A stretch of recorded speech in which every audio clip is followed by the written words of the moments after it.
The IRS is the most powerful collection agency in the world. I couldn't sleep. We were being audited. They do not give up until you pay. They put a lien on my house. How about you? Do you owe back taxes? Call Tax Solutions now and get some help. For a limited time, the IRS offers a tax forgiveness program called the Fresh Start Initiative. Our team can make it easier for you to pay back taxes, avoid tax liens, and get a fresh start. Sometimes you just need a second chance. I call Tax Solutions now, and they got the IRS off my back. At Tax Solutions Now, our affiliates are all accredited by the Better Business Bureau and members of the National Association of Tax Professionals. We saved our home and overcame the most powerful collection agency in the world. Time is running out. Call Tax Solutions now. Call 800-299-1132. 800-299-1132. 800-299-1132. 800-299-1132.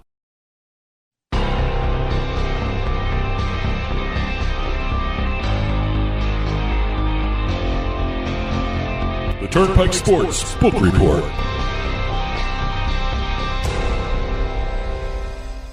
The Turnpike Sports Book Report is brought to you by BorgataSports.com. Your favorite casino is now your favorite sportsbook. Available anywhere in New Jersey, BorgataSports.com. Sign up at BorgataSports.com using our promo code PIKE, that's P-I-K-E. Make your first wager of $20 or more and you'll get $100 in free bets. That's $100 in free bets when your first wager on Borgata Sports is $20 or more. Get into the action with BorgataSports.com. Must be 21 years or older and in New Jersey to place a bet. Terms and conditions apply. Gambling problem? Call 1-800-GAMBLER. And welcome to this week's edition of the Turnpike Sports Book Report, where we go through the national and state reports. Boy, do we got a lot of those, especially with the Super Bowl numbers. Yeah, Super Bowl numbers were great. The what's the phrase everyone uses? The Super Bowl effect was in full force for the states. Yes. We've got some legislative updates. We've got deal making to be talking about. We've also got launches around the country to talk about as well, and also internationally as well. So first, I want to start off with the American Gaming Association. They did their, I guess you can call a State of the State address recently. They had their year-end result release for the gaming industry. Yeah. According to the American Gaming Association, legal U.S. sports betting generated $57.22 billion in handle in 2021 and $4.29 billion in revenue. That's a 165% increase for the handle and 177% increase for revenue over 2020. Now, 2020 was pandemic time. Yeah. So that kind of stands to reason, but it's still an astounding number. Let's see. Regulated sports betting is now across 30 states and D.C., generated $4.29 billion in 2021 revenue. That's I had to repeat that number because it's just really kind of an astounding number. Online casino gaming across 6 states generated $3.7 billion in revenue. Wow. Can you imagine if online casinos were in the same amount of states as sports betting? Oh, no, it'd be incredible. It'd be absolutely incredible. Online casino gaming almost matched the revenue for online sports betting. And there's only 6 states reporting. So, I mean, online casinos aren't in as many states as sports books. You got 30 versus, well, actually 31 if you want, 32 if you count Puerto Rico now. Yeah. Because Puerto Rico just launched 30 states, 2 territories. 30 states, 2 territories, versus 6 states with online casinos. Again, I don't know why states are against these online casinos. I kind of understand it because it's one of those, they don't want to, their constituencies for the senators and houses and all that stuff. But, it's like Massachusetts. They don't want to do sports betting for some reason. I've never understood that. But they don't even want to do online gaming either. Yeah. No, it's weird up there. According to GeoComply for the Super Bowl now. According to GeoComply, GeoComply reported from Saturday up until halftime at the Super Bowl, there were over 68.2 million geolocation transactions, more than twice the amount seen over the same period in 2021 for the Super Bowl. And that's just starting Saturday before the Super Bowl. Yeah. I mean, people were betting weeks before that. Well, again, the number is sort of misleading because we have more states now. Sure. And it's not twice the number of states either. I think there was 20 for last year's Super Bowl. I don't know. And now we only have 30. I mean, we have 9 more states, but twice as much betting. I'm assuming New York had a lot to do with that. Yeah, I would. New York and Arizona, those 2 states probably had a lot. Like to I do said, with New York's everything. numbers are just astounding. I mean, they throw the equation. It's just what they do to the numbers of the overall sports betting market in this country are just incredible because of New York. Well, speaking of New York, GeoComply released New York's numbers. Okay. For the first 30 days of sports betting transactions. So it started on January 8th, right? Right. It's not a full month. Not a full month, okay. There were 1.7 million unique online sports betting player accounts set up in New York in the state's first 30 days. So they're That's not a lot of number. I thought it'd be a lot New more. York, yeah. 1.76 million unique online sports betting accounts. That's 12.6% of the state's age 21 and up population. I thought that number would be a lot bigger. Well, look, a lot of people, especially like in the New York City area, not a lot of people who actually bet in New York actually live in New York. A lot live in Connecticut and New Jersey, so that might make the numbers a little weirder. I guess so. But here's a weird number. Approximately 5.6 million unique accounts accessed legal online sports books over Super Bowl weekend. That seems like a small number to me. Well, they said, according to GeoComply, it was a 95% increase from last year. That's pretty good. That's a great number, but still, bad. it still seems kind of small considering, what is it? 144 million Americans have access to legal sports betting of some way, shape, or form.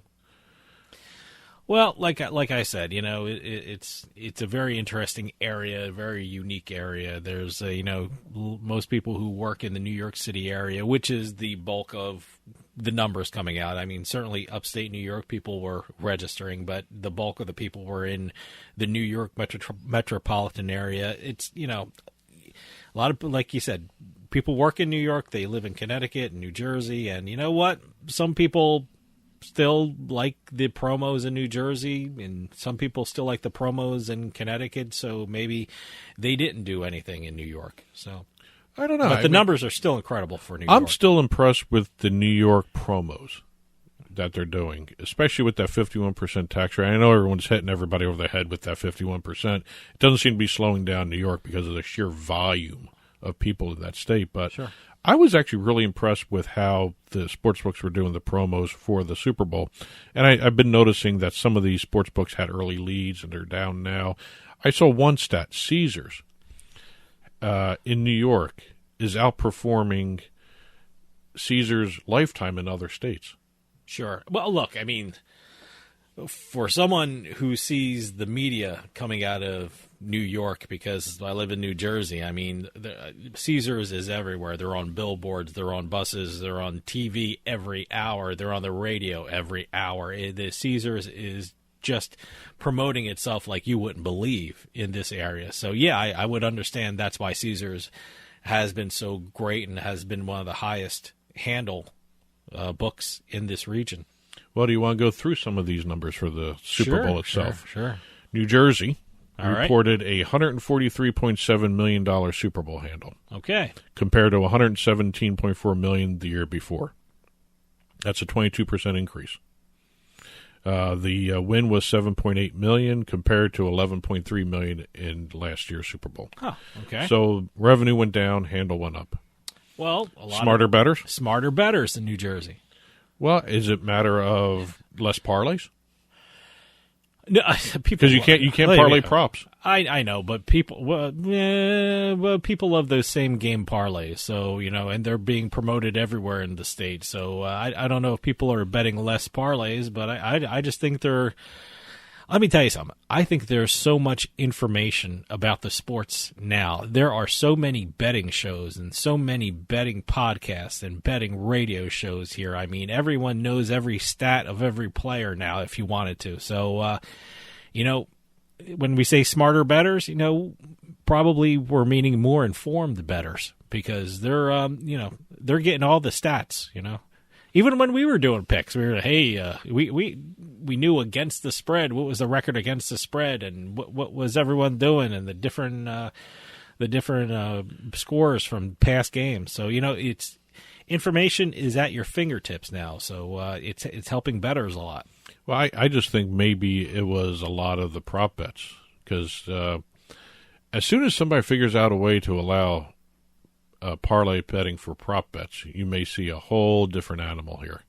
Because I couldn't parlay prop bets in any of the sports books. No, they were all counted as single bets. Sure. But they had special things. They had the special bets. Someone getting an MVP and you'd win, and how many points so and so would get, or how many yards so and so would get. There was some special offers in certain sports books that you can look for. Speaking of special offers and places, Nevada Sportsbook reported an all-time high of $179.8 million handle on this year's Super Bowl, and a revenue of $15.4 million and a hold of 8.6%. Wow. That was not their best Super Bowl in terms of revenue, though. But in terms of handle, it was. Yeah. The best revenue Super Bowl was the Eagles-Patriots game. Really? Okay. $19.7 million in revenue and a 16% win win rate. That was interesting because that was before everyone else allowed sports betting. Yeah. Yeah, that was before PASPA was wiped away. Well, that was when Donovan McNabb threw up in the huddle and they lost the game at the end. The Patriots Eagles. Yeah, well, I thought they meant the one a couple years ago. Super Bowl 48. Okay. All right, yeah, I thought the one we watched it in Atlantic City. Not that one. Not the Philly special one? No, it was not the rematch. That was way before sports betting was allowed. Yes. Oregon Lottery reported over 250,000 bets on the Super Bowl versus 150,000 last year. That's an increase of 66%. Mm-hmm. By the way, Oregon Lottery had an interesting month because halfway through the month, they switched from Intralot to DraftKings. Okay. And DraftKings saw a rise in betting when they took over. Oh, okay. Kind of an interesting little side note there.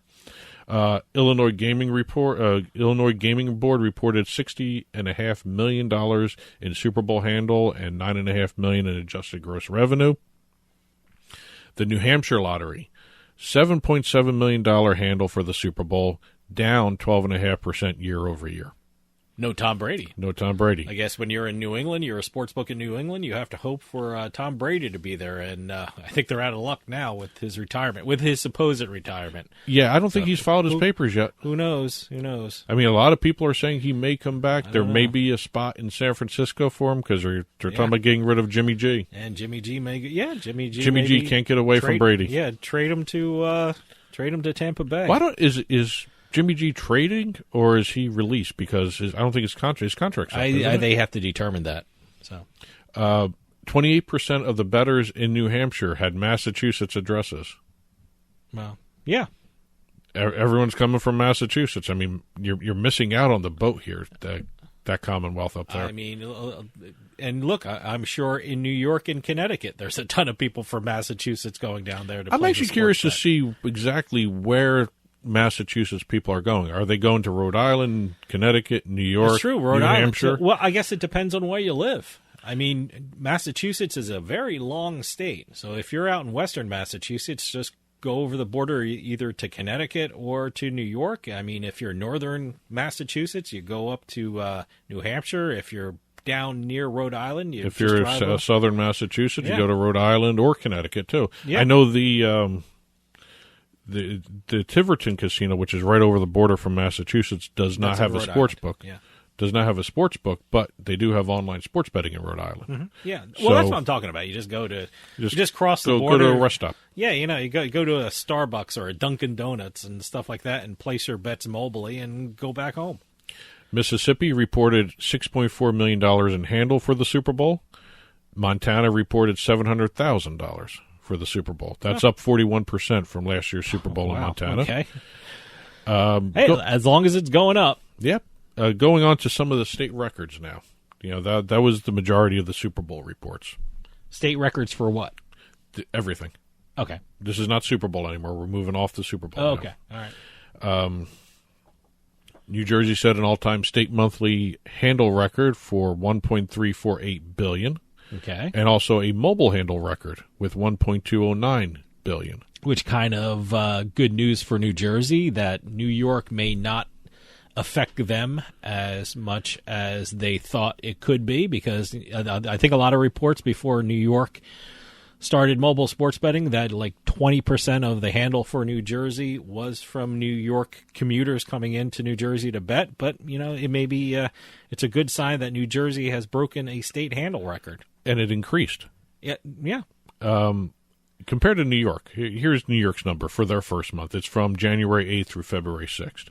$1.98 billion. Yeah, that's just incredible. But New Jersey is technically right there if you think about it. I mean, for what that state is, I mean, $2 billion versus $1.4 billion if you want to look at that, $1.3.5 billion. I guess the point is New Jersey isn't getting crushed because New York started. I don't think New Jersey will get crushed. Well, there's a lot of fear about that. They were like, how much will the mobile sports betting community in New York affect New Jersey's handle, because now they don't have to travel into New Jersey to place a bet.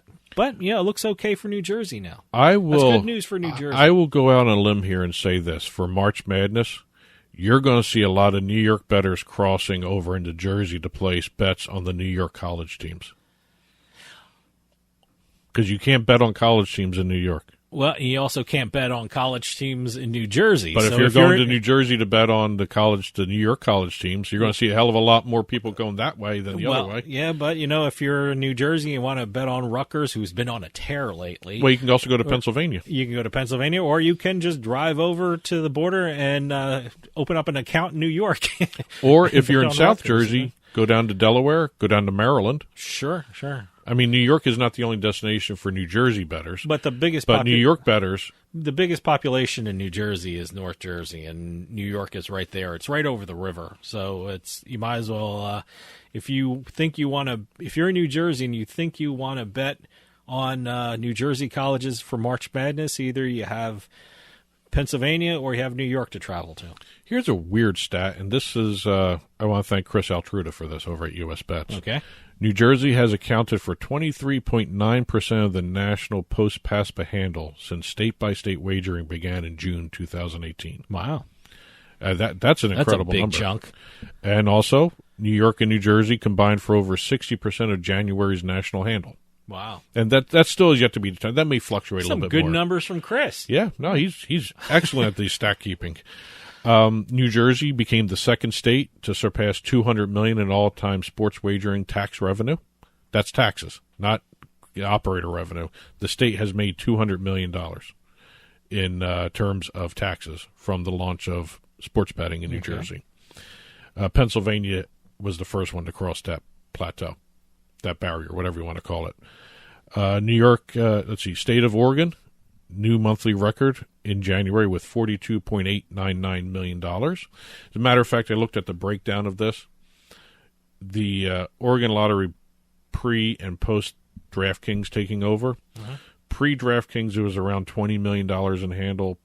After DraftKings took over partway through the month, $22 million for DraftKings. I wonder if promos or bonuses and things like that, specials for customers, had something to do with that. I'm curious to see what table tennis did. I haven't dug through the report yet. Well, that's one of the two states. Yeah, that and Colorado. Yeah, the Oregon and Colorado with table tennis. As soon as I find that out, it's going to be on a future book report. So sure. Going over to Iowa. Iowa reported state records for total handle of $303 million. And online handle of $275 million. So they're about 85% still with their online versus retail kind of breakdown for total handle. Tennessee, state record for monthly handle, $386 million. This is all got to be Super Bowl betting that affects all this. Oh, yeah. I'm assuming February's are going to be inflated because of March Madness, too. Oh, well, maybe. Who knows? Michigan reported state record handle of $532.7 million. State record, $496.8 million online handle. The record total handle is the fifth consecutive month of record handles for the state. Wow. So records all around, and there's still more states coming down the road that are going to be introducing some of their numbers, and I'm sure because of where we are in the sports calendar, you're going to see some new records being set. I'm dying to see what Arizona comes up with for January. Absolutely, yeah. Let's see, a couple launches to hit. Desert Diamond Casinos over in Arizona, speaking of Arizona, announced the launch of its mobile sports wagering app, which became available for download just in time for the Super Bowl. Great. That was their goal for it, and they got it. Fubo Sportsbook received approval to operate in Tennessee. That marks 10 online sportsbooks for Tennessee and the third state for Fubo. Fubo's live in Arizona and Iowa as well as now Tennessee. The PGA Tour launched their new free-to-play game. They've been talking about this for a while now. Yeah, it's been like 6-7 months now. Their partner is PointsBet, but for the free-to-play game, it was PointsBet, PGA, and this company that I'm seeing a lot of, and they are becoming one of the leaders in free-to-play games, Low Six. Okay. This was launched just in time for the Genesis Invitational, which happened last week. I'm assuming you just go to PGA Tour's website and just there's links everywhere. Okay. Yeah. This is going to be a weekly game for every single event that's going on with the PGA Tour. There's going to be prizes up to $5,000 awarded to the players. We got some legislation to hit. Well, actually, you know what? I want to hit this first. Okay. NFL season is over. In another month or so, we're going to have the USFL season beginning. Okay, yeah. I have to dust off my old Jersey Generals sweatshirts. Well, Jersey Generals are the opening game. Oh, okay, good. Jersey Generals, Birmingham Stallions. And two of the originals. I'm certainly assuming that you can bet on these games. Well, not yet. Not yet. The approvals haven't been given yet. This is actually the first step. Sport Radar did a data deal with the USFL. Good. Once this deal is finally in place, they're going to be doing the integrity monitoring, the data distribution.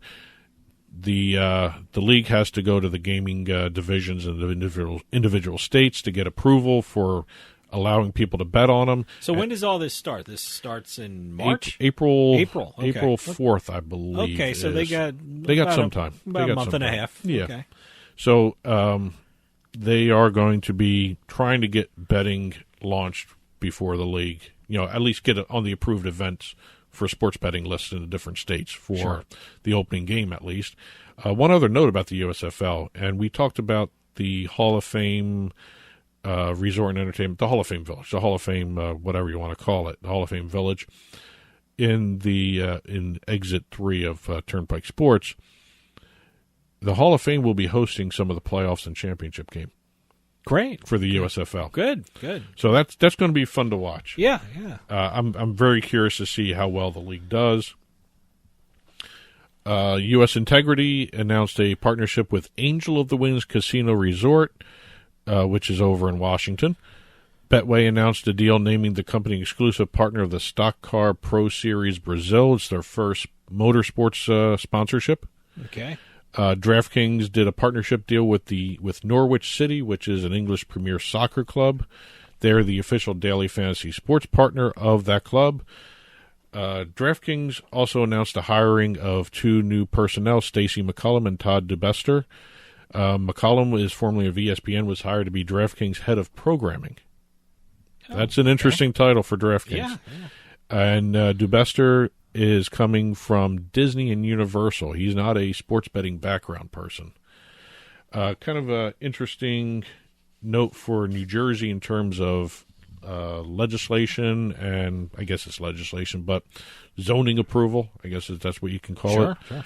The New Jersey Casino Reinvestment Development Authority approved the request by Continent 8, which is an infrastructure company for sports betting and online gaming, to build a 5,300 square foot modular addition to the Atlantic City Convention Center. Okay. Now it's not going to be in the convention center. It's going to be outside, attached to the convention center. So that's kind of it. Well, one note, this is going to be interesting. We talked about Massachusetts. We kind of dumped on them for not having sports betting. Okay. Maine. The Bangor Daily News acquired a bill proposal from the governor's desk, which is proposing to give just the Native American tribes the ability to do mobile sports betting in the state. Interesting.